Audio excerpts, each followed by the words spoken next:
आज मिति 2083 जेठ 2 गते शनिबार। आजको मौसम। आज दिउँसो कोशी प्रदेश लगायत बागमती, गण्डकी र कर्णाली प्रदेशका हिमाली पहाडी भूभागमा साधारणतया बादल लाग्नेछ तथा बाँकी हिमाली पहाडी र तराई भूभागमा आंशिक बादल लाग्नेछ। कोशी प्रदेशका केही स्थानहरूमा, बागमती, गण्डकी र कर्णाली प्रदेशको हिमाली र पहाडी भूभागका थोरै स्थानहरू तथा सुदूरपश्चिम प्रदेशको हिमाली पहाडी भूभागका र मध्य प्रदेशको 1-2 स्थानमा मेघ गर्जन, चट्याङसहित मध्यमसम्म वर्षा हिमपातको सम्भावना रहेको छ।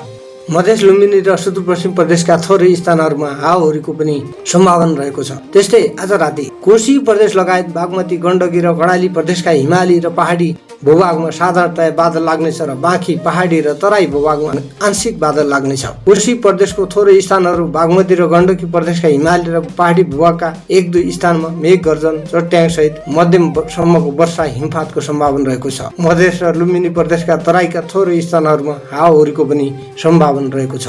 धन्यवाद।